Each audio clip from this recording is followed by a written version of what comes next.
The Bob Murphy Show, episode 262.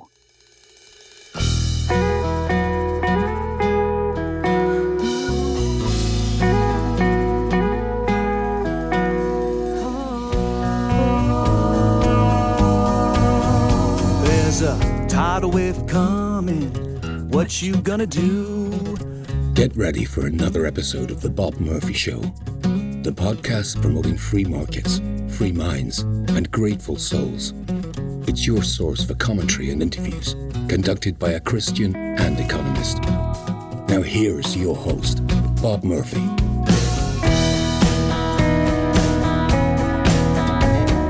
Hey everybody, welcome to another episode of The Bob Murphy Show. Today I'm going to be talking with Tatiana Moroz, a longtime friend who I met through the Liberty Movement, and she's a talented singer-songwriter, and she performs at a lot of events, and she was on the Contra Cruise. She was a regular that we had on as part of the musical offerings for those of you who went.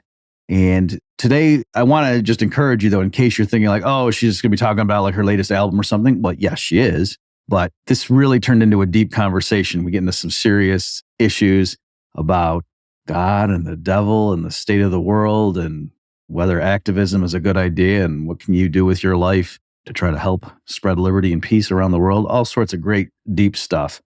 Let me just read, though, in case you don't know who she is. This is from her website. Tatiana Moroz speaks at technology, music, marketing, and political conferences all over the world. During her talks, Tatiana shares her journey as an artist and the many uses of Bitcoin. Topics range from blockchain tech, free speech, civil liberties, and creative empowerment to the Silk Road and Ross Ulbricht to prison reform and the drug war. She inspires people with the power of cryptocurrencies and teaches how Tatiana Coin, which is a coin she issued, can be adapted for other artists. Her talks are rounded out with a musical performance relating back to the causes closest to her heart. So without further ado, here is my conversation with Tatiana Moroz. Well, Tatiana, welcome back to the Bob Murphy Show. Thanks so much for having me on the show today, Bob.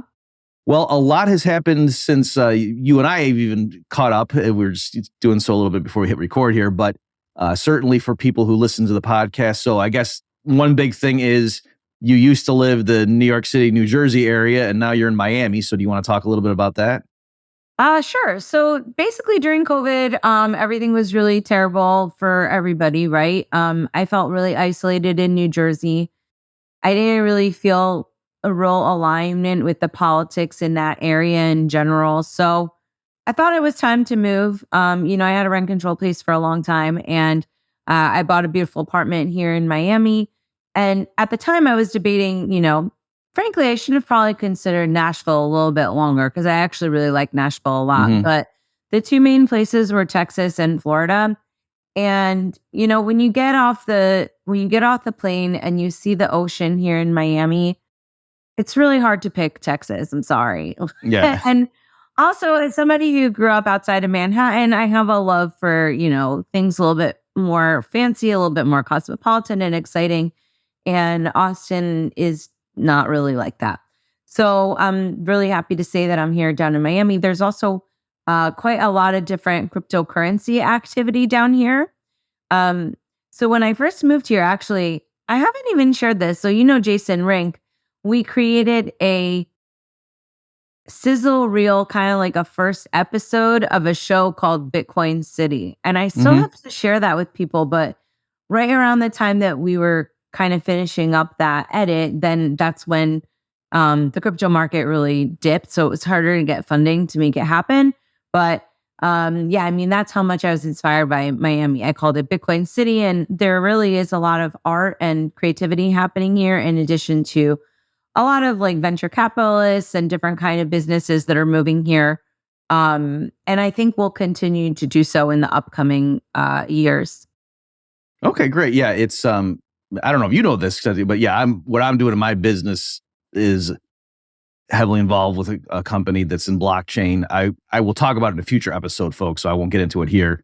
But yeah, the CEO is just now moving to Miami, and we also, my wife and I, have a place in Florida. And partly, I don't know if this was your thing, Tatiana, but I thought in the next 10 years, I think a lot of Americans are going to be moving to Florida, and that having real estate there, I'm not going to regret doing that, whether or not we live in the place that we just bought. Like I think getting into real estate in Florida now, or last year was not a bad idea. That I think things are going to get pretty crazy.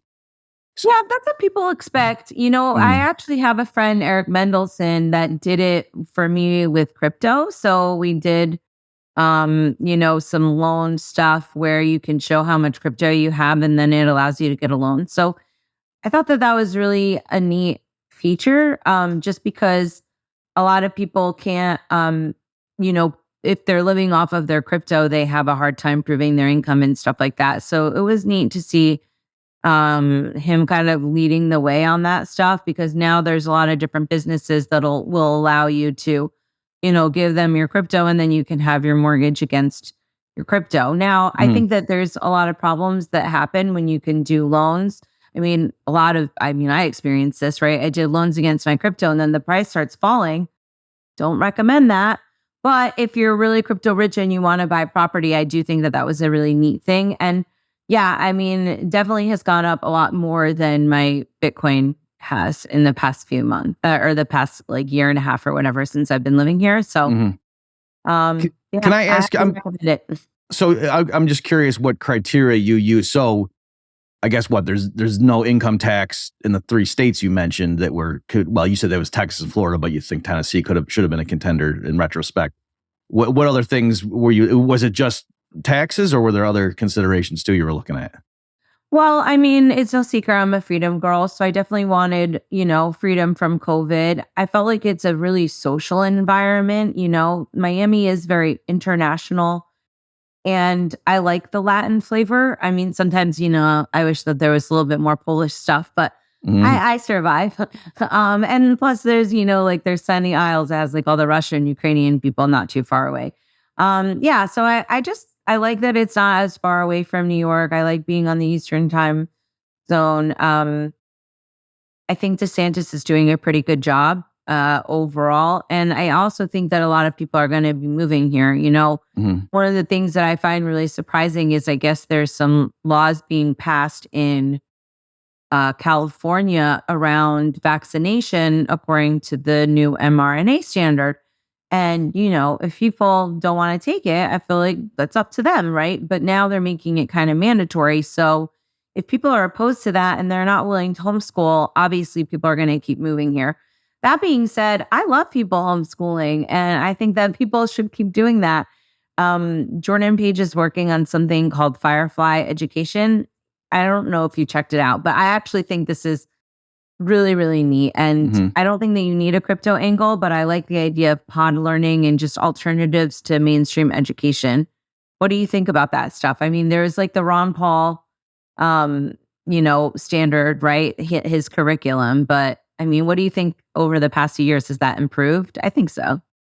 Well, certainly, with the, everybody having to stay home, I think a lot of people got used to not just working from home, but also they're teaching their kids at home anyway. I think, plenty of parents, once they figure out the logistics of how to do that, now they're like, well, why am I sending them back to this center where they're teaching them things, that are completely antithetical to what our value system is. I think so. Certainly the new ones that we have, people might even hear them yelling in the background. We're certainly going to homeschool them, and at least for long stretches, you maybe farm it out for a particular, someone teaching them how to speak German or something. I can't do that. That's definitely, I think that's an obvious thing to do.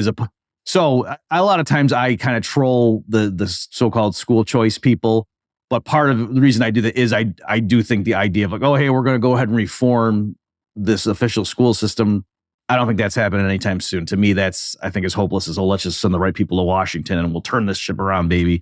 To me, no, your kids, right now, you got to, I know it's different depending on where you are. In some places of the country, it's better than others. But yeah, in general, I think if parents can figure out how to make it work financially to homeschool, that's really what they should try to do. Yeah, for sure. And also the other thing that's nice about Florida is there's a lot of Cuban people here, especially in Miami. And Cuban people really understand freedom. If you want to talk to people about communism, you're not going to have a bunch of people being like, oh, it's so awesome, surrounding you. Whereas in other places, it's really, people are totally clueless about the, what is the eventual outcome of communism. Sounds really great at first. And so I've met a lot of neat Liberty fans over here. I convinced Lynn Ulbricht to move down here. So I think that was a good choice. And she has, I think, more opportunities to make friends with the right people and to help with the Ross situation. Mhm. So Oh, I don't know. okay. I mean, everybody's moving here, don't you think? I mean, certainly a lot are. Yes, definitely. But Florida, in general. It's funny you said that because when I was going to NYU, my roommate was this film student at NYU, and she was total leftist, and she was so excited because one of the summers she was going to go visit Cuba, and she was so excited to see real socialism.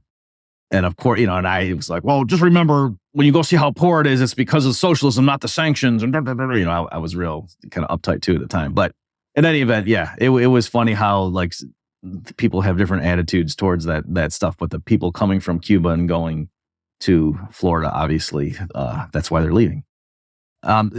Just real briefly for people who don't know. So is it correct to say Miami is the crypto capital of the United States, or do other cities rival that title? I think that, New York has a lot of business because New York has Wall Street, but New York has the bit license and they've been a pain with crypto people. So already crypto people are not as interested in that. California, I mean, whatever, might as well just go into the sea at this point. Kind of useless place, sadly. Seattle has some action, but they're not that happening. Austin has a lot more crypto, but I mean, I don't know. Miami, I think it is the capital. I think that there's certain cities where you have a fair amount of tech. I also, I'm going to be going to East Denver. I'll be performing there.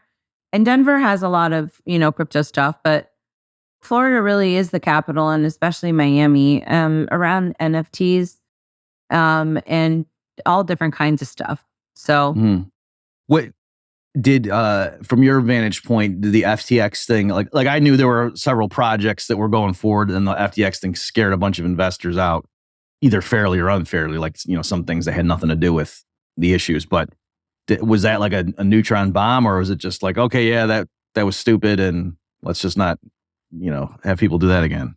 Well, no, that was really, really very bad. I mean, you had all the Terra Luna stuff that happened leading up to it. So the market had already been kind of getting a big hit. But I mean, Sam Bankman-Fried was writing legislation, and it was also, kind of came out of nowhere.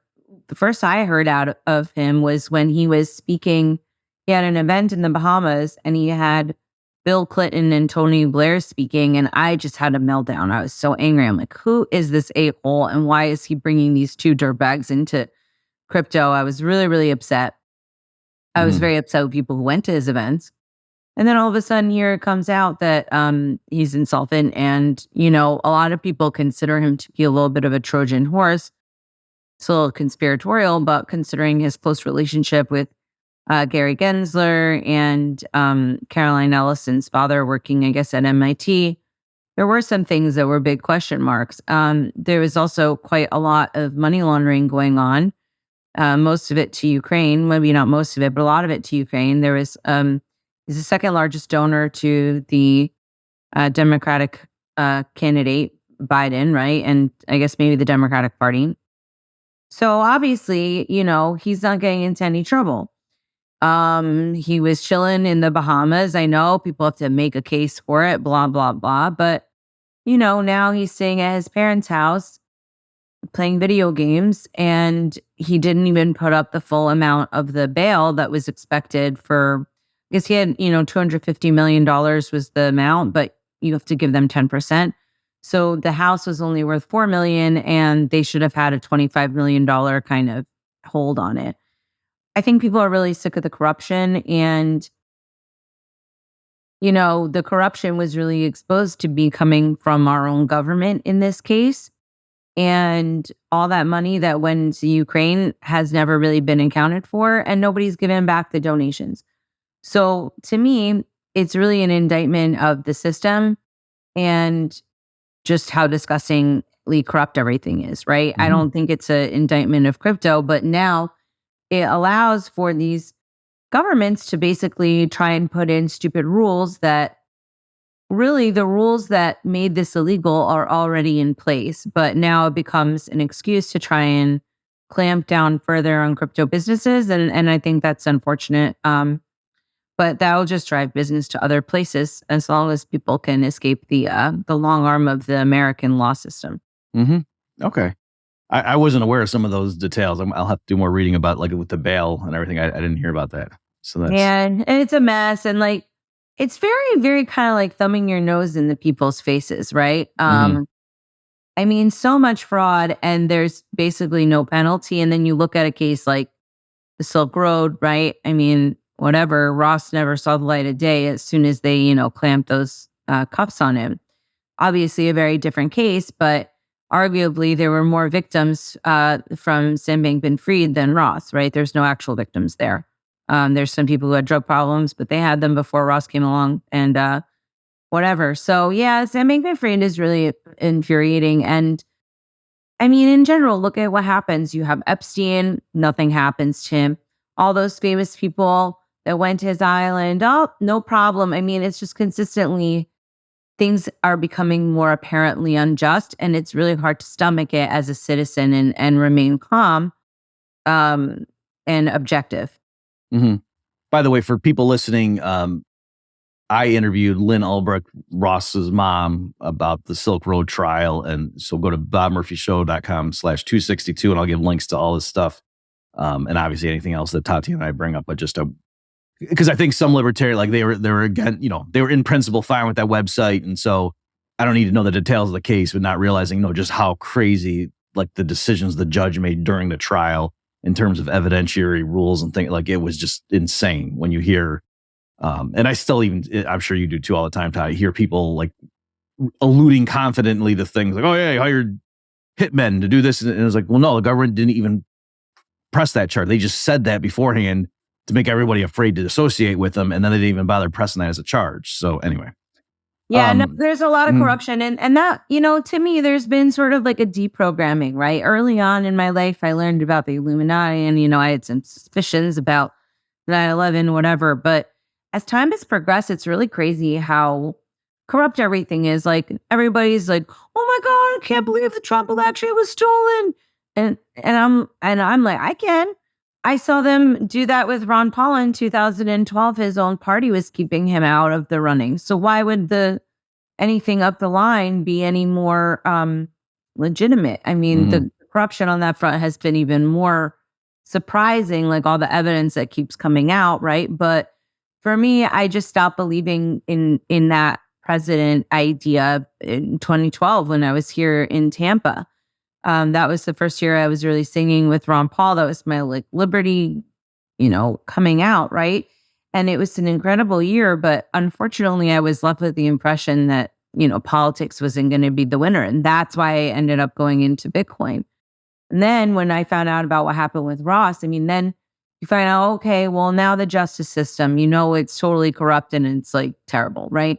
Then you have the things that happen with Snowden, the things that happen with Assange, and you say, okay, well, we have no freedom of the press. We have no whistleblower protection. And it just keeps getting worse and worse. And now it's like, surprise, Satan's probably real.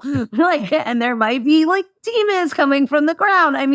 This is slightly exaggerated, but things have become so untethered in terms of those illusions that we had about these infrastructures and things that we just took for granted within our world. I don't know. It's just, I think it's a time for God. Okay. Well, okay. Very interesting. Yeah. I'm Christian, so I definitely agree. So that's it. What's funny is there was a guy, Tatiana, that was like hardcore militant atheist. He liked my economics stuff. So he was one of these guys like, Bob, you're so smart 6 days a week. And then on Sunday, you're an idiot. That kind of thing. Just for years arguing. And then he flipped all of a sudden. And the reason was, I don't know, like if the Holy Spirit moved him or something, but he was more saying, when I realized that the world is run by a cabal of people who believe in the devil, whether or not you think the devil is real, but if in other words, in his mind, that's what he thought. He, came to believe that that's what was going on. Then he said the only people that could possibly stand up against that would be people who believed in God, right? Because everybody else would be afraid of him and that kind of stuff, or they'd be co-opted and bought out and stuff. So anyway, I'm not saying, other people need to endorse that theory. I'm just saying it was kind of funny for that guy that he wasn't even necessarily he believed, but all of a sudden he was like, oh yeah, I'm glad there's these religious people lying around because, this is what we're up against now. So, Well, I think that that's true. I mean, I think that, everything is so untethered from good and evil, and the world has become, in my opinion, just such a scary place. Like, if you're going to have to pick a team, it better be Team God. And if there was ever evidence of Satan, I mean, look all around us, right? I mean, the veil has been lifted in a lot of ways, and I think it'll continue to be that way. I'm curious if you're following, and I haven't really, but I'm keen to kind of go and check it out, that Asbury revival. Do you know what I'm talking about? I think that's what it's called. So there's some church. But it's not even a church. It's like a school, and they had it on Tucker Carlson, and it's like a religious college. And then they usually have worship or whatever. And it just didn't stop. And now it's become this big phenomenon. And it's been going on for like probably 3 weeks now, and just like partying with Jesus. And I think that's like super rad. I like hearing about that. I think that even if you don't believe in God, like official, that's something that's really marvelous and really, I think, quite powerful in the fight for good against evil right now. Yeah, You know? yeah, that's a good point. So I know I haven't. My wife was going through her YouTube channel, and it was I think her name's Allie Beth Stuckey, as this Christian podcaster, and she covered the story and just had some eyewitness people like saying, "No, the gospel's being shared," because there were some cynics like Christians in general, like they're very often protective of their like Kanye's not real. He's not one of us. He's just doing that for publicity, that kind of stuff. And so some of them were real cynical, but then she had people on that were saying, no, I'm here. And this is, the gospel's being shared and this is legit.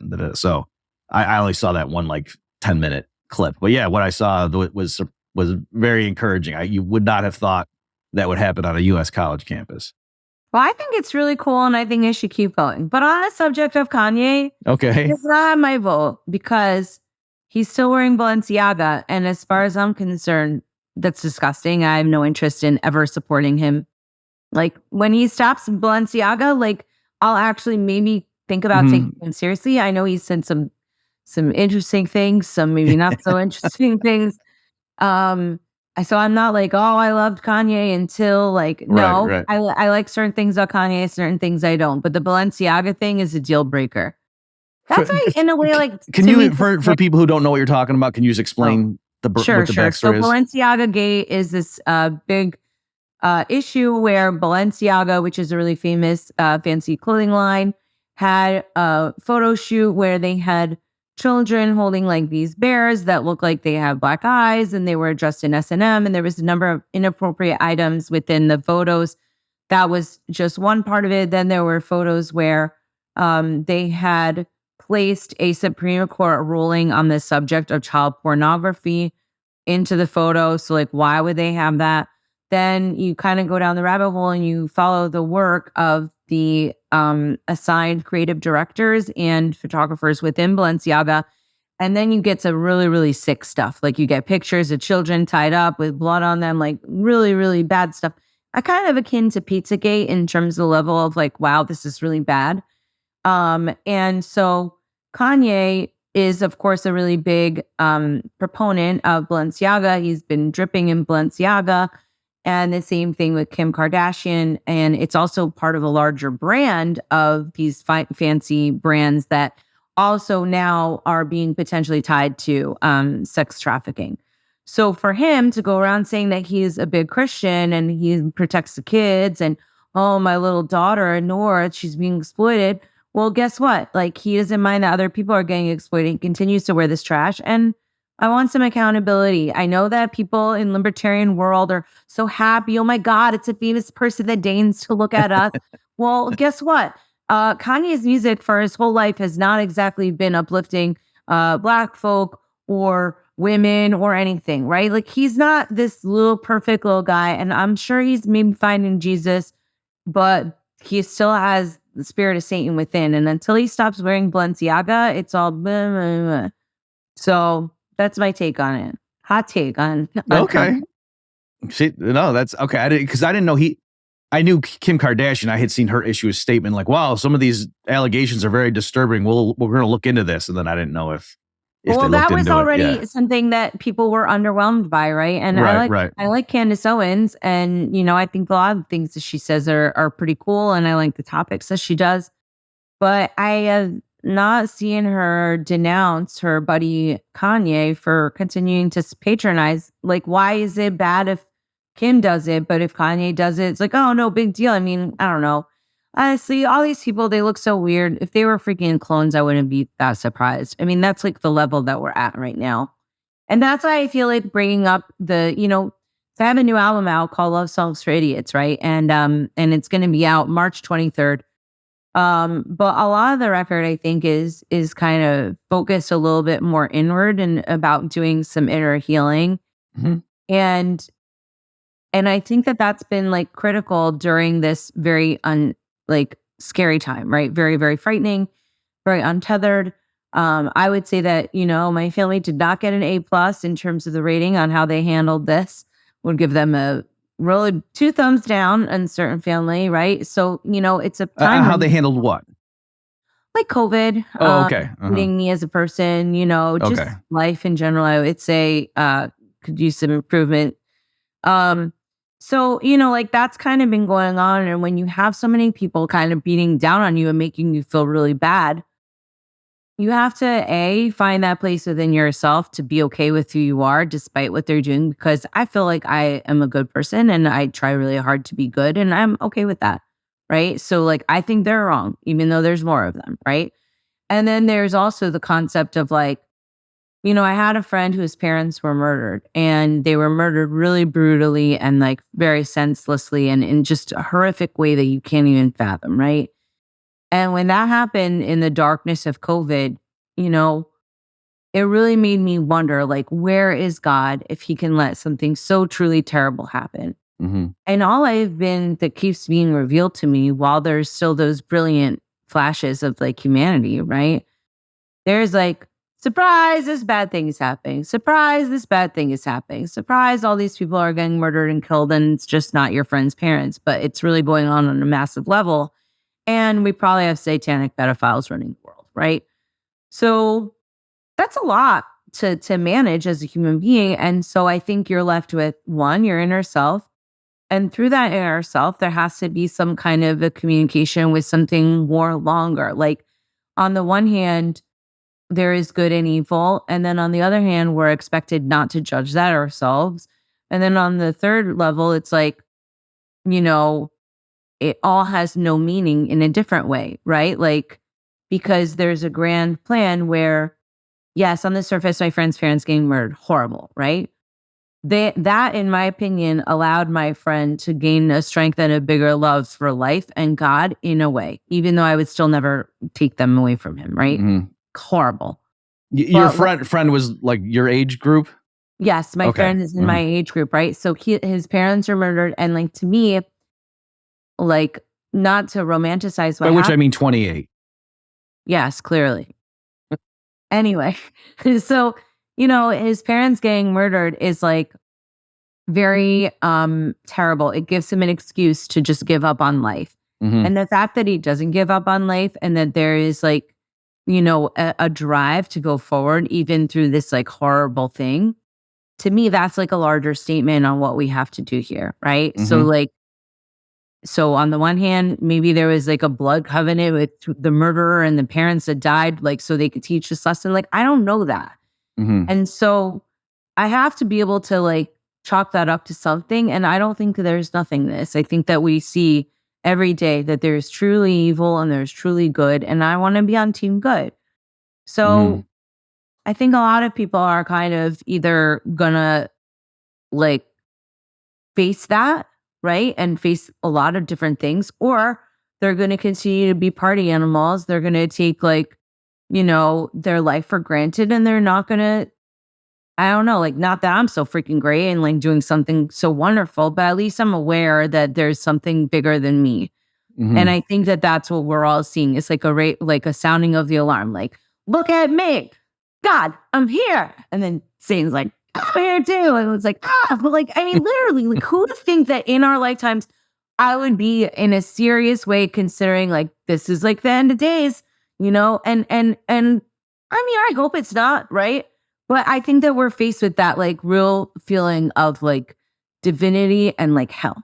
And where do we fit in that? And where do we fit in it when all of us really could be dead really soon? Like there's a lot of things coming out about vaccines that I think are really, really disturbing about people's long-term health.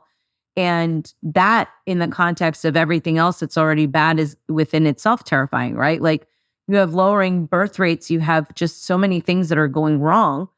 How could you not want to find something a little bit more permanent, like, you know, I don't know, just I guess God, right? I never read Solzhenitsyn's books because they like scare me about the Gulag Archipelago, but I wonder if there he finds God. Because that to me is like hell, like Frankel's Man's Search for Meaning or whatever, there is like that level, right? But I don't know what we're going to learn from this, but it's really quite a lesson. Yes. Wow. Well, you shared a lot there. Let me. So yeah, I did not read the unabridged. I was doing it with these guys when I was at Texas Tech. We started going through it. We had a reading group, and so we looked the abridged version. And let me just say, as bad as people think, like, oh yeah, I'm sure the Gulag in the Soviet Union was bad. It was so much where you can't believe how bad it was. Just like, because psychologically too, like grabbing somebody, doing all sorts of horrendous things to them to make them confess that their family members were against the party, and just knowing until it comes out of your lips, we can't touch your family members. But once you say it, we're going to go take them and do what we're doing to you now. We're going to go do your family.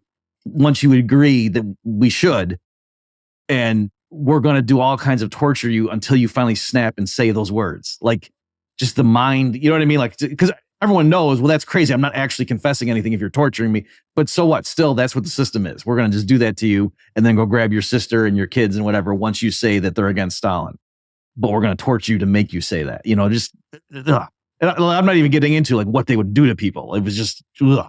So anyway, yeah, there was one part though where he said that they realized that there was some guy in the camp that was, or actually it was a woman, the one I'm thinking of, that was extremely, religious and whatever. And like, they didn't even bother messing with her because they kind of just knew she was her character. Like they were just going to kill her. Like she would just sit there and just let them kill her because she didn't, like she was not going to go along with their game kind of thing. Like, and so it was in a sense, like it meant that like those particular people were not vulnerable to some of the techniques because they just knew like, we have to really press that, but let's, this person over here will crack easier. Well, if they got to get so many confessions per week, we'll focus on these people because they'll snap much easier. So, yeah, it was not pleasant reading, but it was very interesting. I don't think I want to read it. And that's kind of like what made me, there's most of the album is like about love. I obviously love songs for idiots, it's very annoying to be single and like trying to find the one.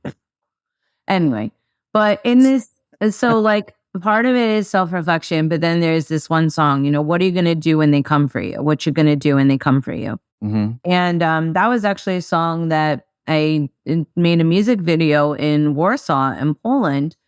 I had been going there since I was a child, so I saw the remnants of communism, and it had a really profound effect, I think, on how I viewed the world.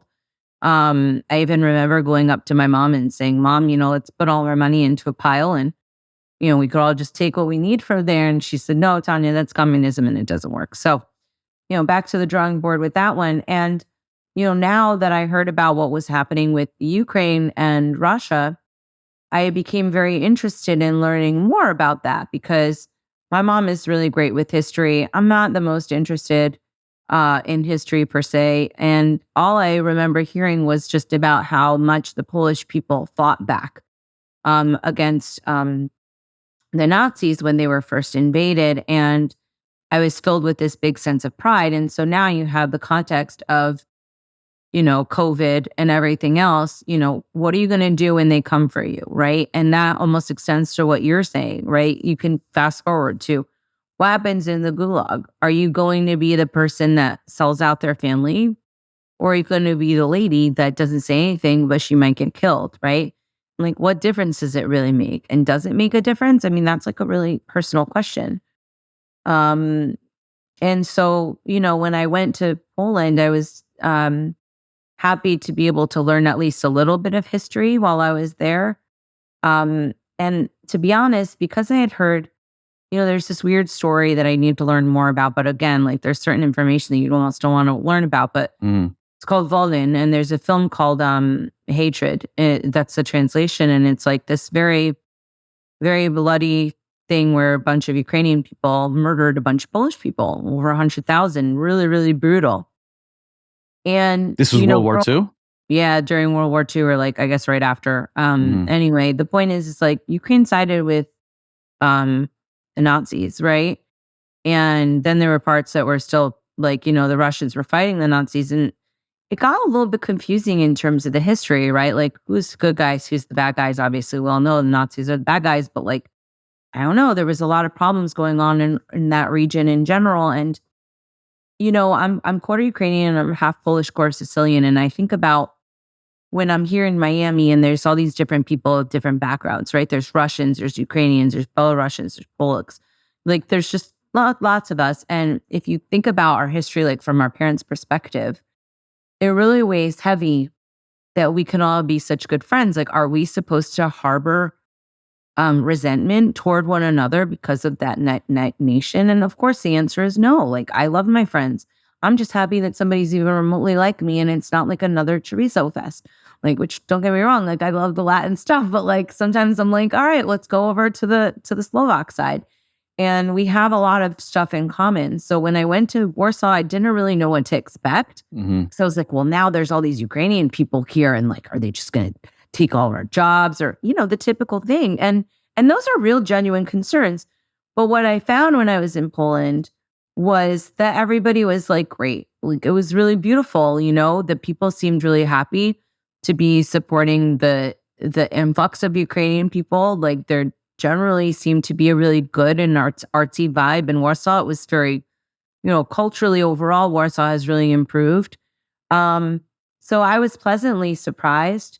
On the other side, they completely don't have any Russian news at all, which, no matter where you fall on that, spectrum of who is at fault or whatever, you should be able to see news from all sides, in my opinion. So I was quite saddened to see that, Poland only had the side of the Ukraine represented. And, knowing some people like Tone Vase, for example, he started showing me some interesting videos like Ukraine on Fire, which is a Oliver Stone movie. I mean, no friend of the right, leftist guy, Hollywood.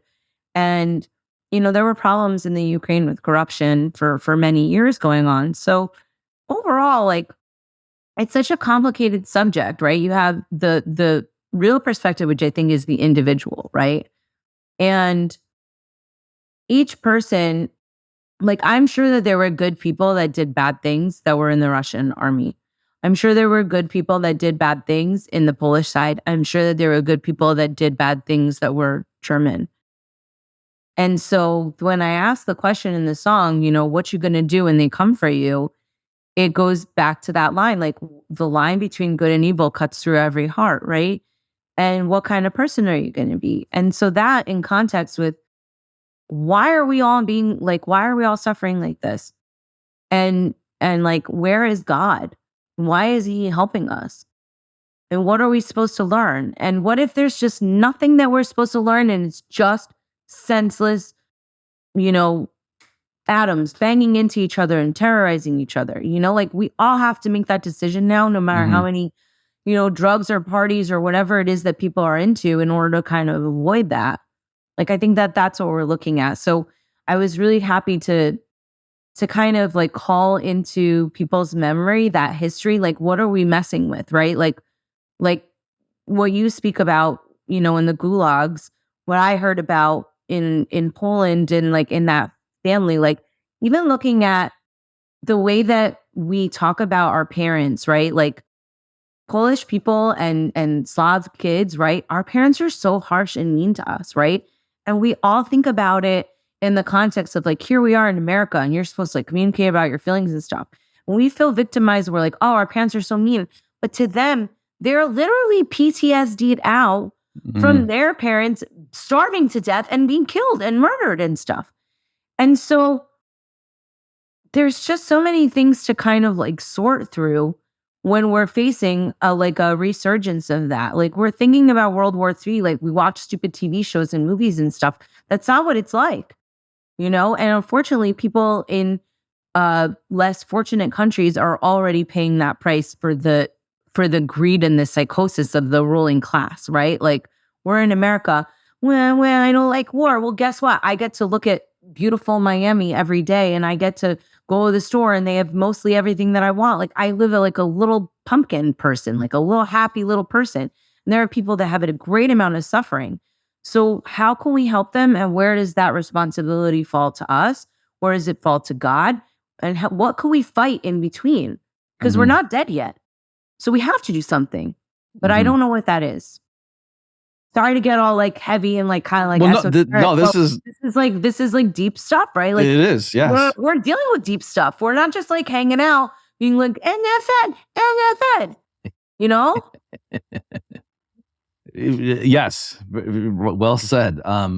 It's funny because the previous episode that I was talking about some of this stuff, a listener had written in and said he was grappling with like, you know, because he's very reasonable and scientific and was open to the Christianity and wanted, you know, how do you, Bob, reconcile this? And yeah, you're right. Like you're saying with your friend being murdered, that's obviously the hardest practical issue. Like horrible things that, you know, someone's kid dies of leukemia. Well, you know, what are you supposed to say to that? You know, and it's nothing. Well, I'm sure there's a lesson here somehow. You know, that you're not going to talk like that to somebody. But yeah, all I can say, like I know in my life things that were bad at the time. Later, I see, oh, that's now put me in a position to do what I need to do right now. And so I understand how, you know, so I think theologically the idea is that God uses bad things for good. He didn't cause the bad things is like, I think how a lot of people handle that stuff. Well, so one thing you did to try to make a difference, one woman can make a difference this summer, is you went to this recent anti-war rally. Do you want to talk about that a little bit? Oh, yeah. Well, this is like, to me, it really brought back, I mean, sometimes they make, just because now I'm more in crypto than politics in terms of the solution. And so I always make fun of, you know, standing around with your signs and a protest, but there's nothing like a good old fashioned protest to feed the soul. And it was like, as soon as I heard that this was happening, I'm like, wait, what? Why am I not playing there? And so I you know, put the feelers out there and people got in touch with Angela McArdle. And so she reached out. And so I was really happy to be joining Jordan Page once again on the stage because, you know, about 11 years ago to the day, he and I first met and we were singing the troops support Ron Paul, like at that rally that Adam Kokesh had organized. And here we were 11 years later, joined by people from both the left and the right in front of, you know, Lincoln Memorial, in front of Washington Memorial, and in front of that reflecting pool. And it was totally surreal. I mean, you had Dennis Kucinich, you had Tulsi Gabbard, you had Dr. Jill Stein, you obviously Ron Paul, the best. You had Scott Horton, you had just like so many different people joining us, and not just libertarians. You know, you had the People's Party, you had just a lot of different kinds of people joined together. And as it is typical with activists, there had to be some complainers that were trying to, you know, like poo-poo the event. But in my, for me, I think it was just incredible. I loved being with everybody. I loved seeing everybody in person. I didn't hear anybody say anything crazy. You know, there were some people there with Russian flags. So everybody had a conniption. First of all, I mean, isn't it in America? Aren't you allowed to fly a Russian flag if you like one? Like, yeah, okay. Russia's like in a war with Ukraine, but like, so what? Now Russians have to just pretend they're not Russian? I mean, I think that's disgusting. I was in the elevator one day with somebody and he was speaking in Russian, but I couldn't tell if it was Ukrainian or Russian. I was curious because Polish is a little bit similar and I'm just curious. And I asked him and it was like, he immediately said, oh, it's Russian, but I'm Ukrainian. And I'm like, now we're just hating on people because they're from another country that we're like in a proxy war with. Like, I think that's just horrible. I think that the Russian people also want peace, just like the Ukrainian people want peace. I think that the people are victims of horrible governments in all cases. And it was sad to see that was such a defining characteristic. It was not a pro-Russia rally at all. I think that a few of the speakers may have some, understanding for the Russian position, but like what? Now I'm responsible? Like, people are insane.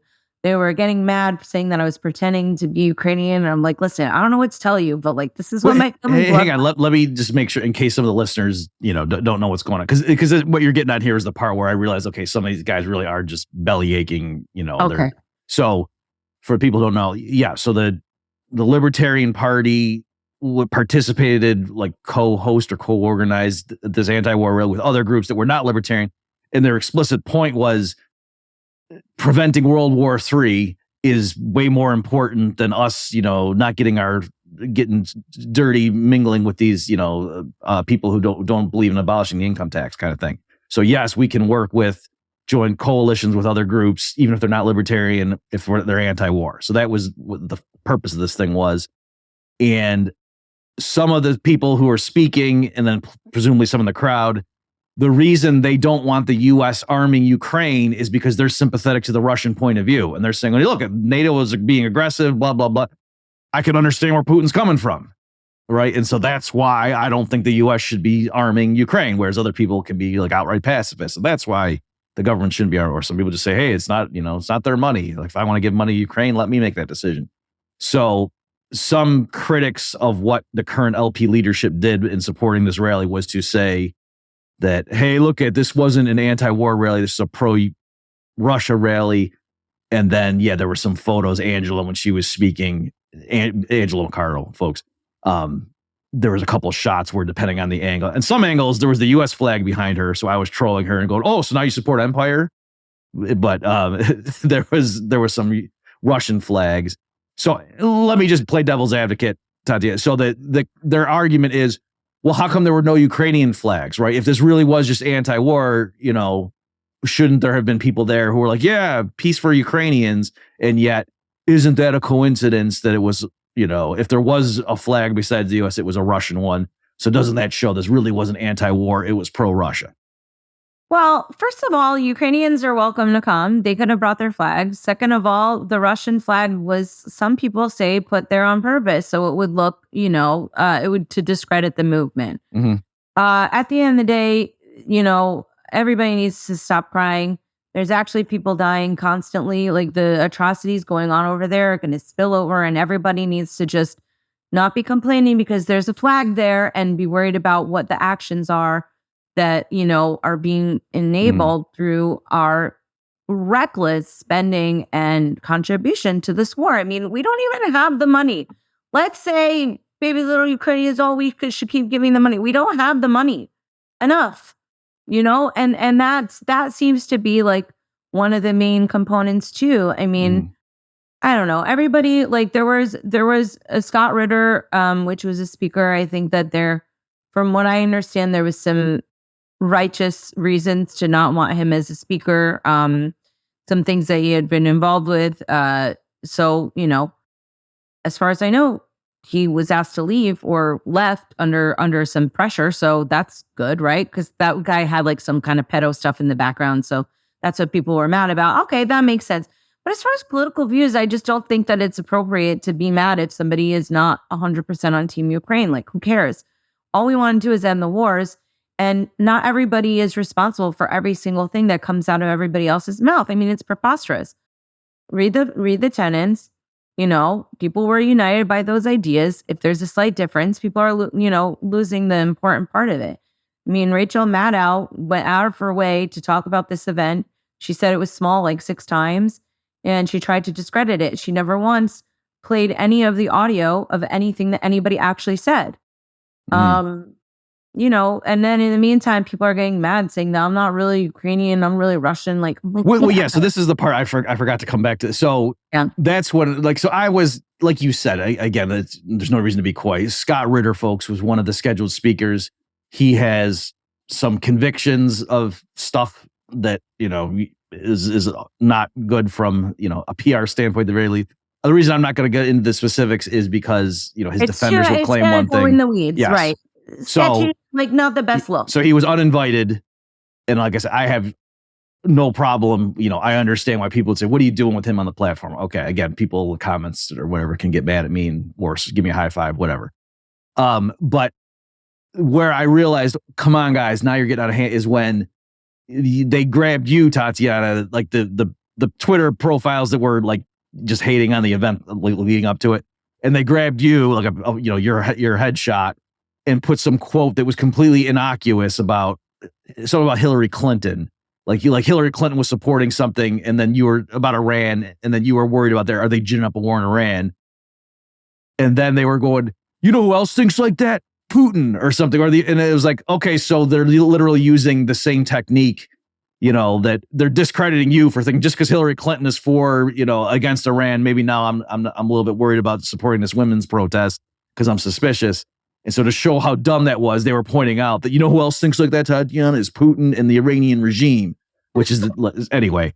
And then there and then you're saying they were then doubting, like, oh, she claims to have Ukrainian blood in her, but I don't think she does. Is that what the issue was?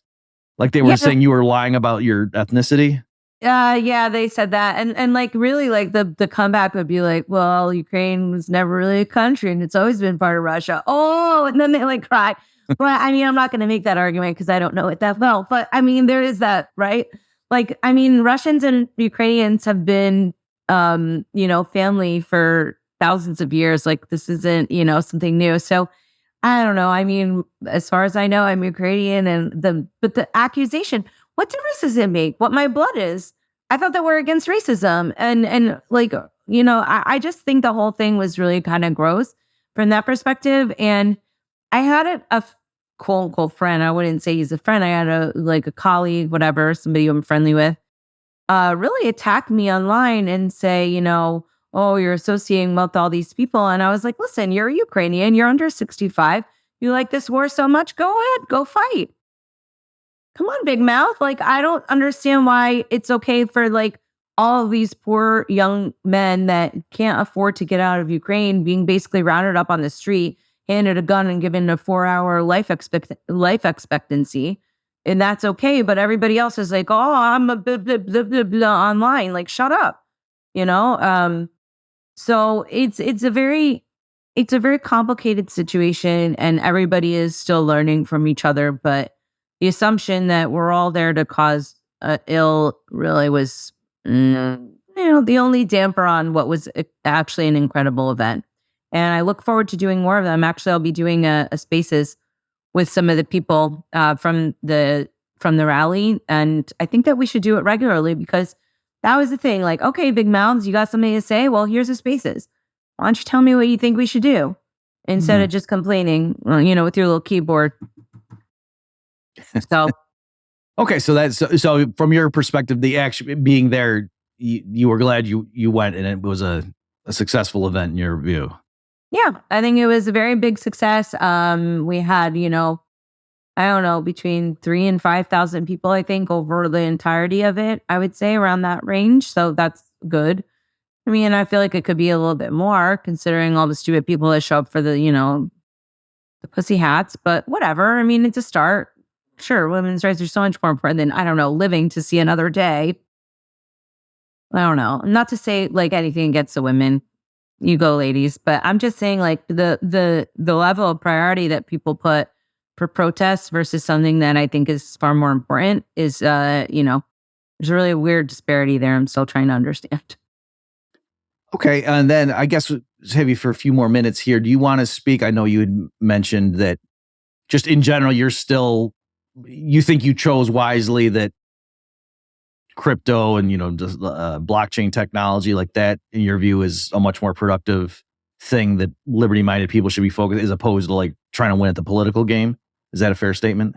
Yeah, I don't care about politics. I get it. People like it on a local level, but the reality is that it's like upholding a system that's not really going to like make us free. There is no incentive for the overlords to give us back our freedom. The only way that we're going to get it back is through taking it back. And, there's been a lot of scams, a lot of sketchy stuff in the crypto space, but at the end of the day, Bitcoin still remains an option for people that don't have any options. And so I think that it's much more effective to hit them where it hurts. And the financial system is how the beast derives its power, right? So if we can take away that life force where they're able to basically suck it out of all of us, then we actually have a chance of getting things back into balance. I mean, but like I said, we've got a lot of things that are, what's more important than Bitcoin is a relationship with something higher, because all the Bitcoins in the world will never buy back your soul. I mean, you flip it around with that old Masters of War song, but people in Bitcoin have become just as tempted with that ching, ching, ching in the pocket, right? We like that feeling. I like being rich. I don't like being poor now. But, and I don't know, we're not going to find our salvation in Bitcoin, on a more deep level, but on an earthy level, keep that coin coming. And I think that community has really given me a lot to take strength and solace from, because I just found politics is so pointless after a while.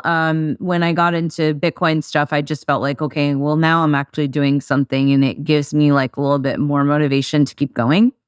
But sometimes I get really bored of the Bitcoin stuff, and now I think it's just a little bit of me time. And I don't know, I think that's important too.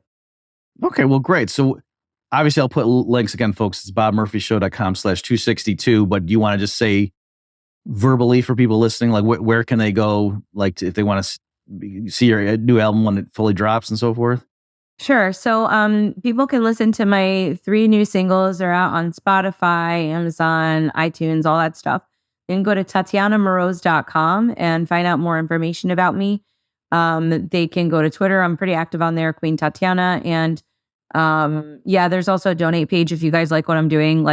Basically, I've decided that music makes no money and it's totally thankless. But right now, if people want to make a donation, it would be very appreciated. But yeah, I mean, in the meantime, that's the other thing that I think is exciting is the Web3 stuff that's being enabled through blockchain tech, where kind of people get to own their own content. I think that's going to be really influential for allowing, content creators, not just musicians, but yourself and other kind of people to have a sustainable career and be supported by their audience. I think Web3 is going to be the future of that. So people should keep an eye out for that. Okay, well, thanks so much, Tatiana. This was a very pleasant conversation. Well, we talked about some weighty stuff, but great to have you on, and good luck with everything you're working on. Thanks very much for having me on. I'll see y'all later. Bye. You've just experienced another episode of The Bob Murphy Show, the podcast promoting free markets, free minds, and grateful souls. For more information and to subscribe to this podcast, visit bobmurphyshow.com.